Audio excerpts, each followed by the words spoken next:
प्रभा खेतान का उपन्यास छिन्नमस्ता एक सशक्त और मार्मिक कहानी है जो एक स्त्री के जीवन के संघर्षों, उत्पीड़न और अंततः अपनी पहचान बनाने की यात्रा को दर्शाती है। यह उपन्यास मारवाड़ी समाज में स्त्री की स्थिति, उसकी मान्यताओं और संस्कारों को भी उजागर करता है।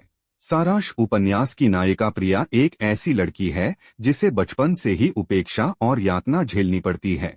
प्रसव के बाद बीमार मां उसे त्याग देती है। लड़की होने और सांवली रंगत के कारण उसे उपेक्षित किया जाता है। केवल उसके पिता ही उससे स्नेह रखते हैं, लेकिन उनकी अकाल मृत्यु प्रिया को अकेला कर देती है। वह अपनी दाई माँ के आंचल में पली बढ़ी, जो उसे हर दुख में सहारा देती है। प्रिया का बचपन यौन शोषण और अभावों से भरा है। उसे अपने परिवार, खासकर माँ और भाई बहनों से प्यार नहीं मिलता। शादी के बाद भी उसका पति नरेंद्र उसे भोग्य वस्तु मानता है और उसे पत्नी का सम्मान नहीं देता। प्रिया को पैसों के लिए भी संघर्ष करना पड़ता है और अंततः वह अपना खुद का व्यवसाय शुरू करती है। यह उपन्यास प्रिया के विद्रोह को दर्शाता है।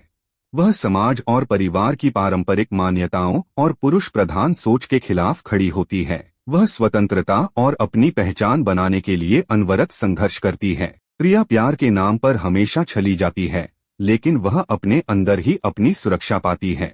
प्रिया एक अनपढ़ और डरी हुई लड़की से एक सुप्रतिष्ठित व्यापारी और करोड़ों में खेलने वाली महिला बन जाती है। वह अपने पति से तलाक लेती है, बच्चे से भी कुछ समय के लिए अलग होती है और अपनी निजी पहचान बनाने की आकांक्षा रखती है, किसी पुरुष की छाया से दूर। वह अपनी संवेदनशीलता और जिजीविषा के बल पर एक स्वतंत्र और सफल व्यवसाय स्थापित करती है।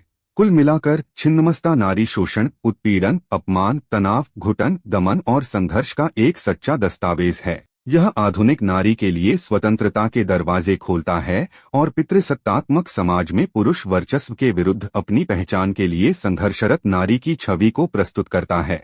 उपन्यास प्रिया के माध्यम से यह संदेश देता है कि स्त्री को अपनी स्वतंत्रता दी नहीं जाती, बल्कि उसे इसके लिए संघर्ष करना पड़ता है और अपनी पहचान स्वयं बनानी पड़ती है।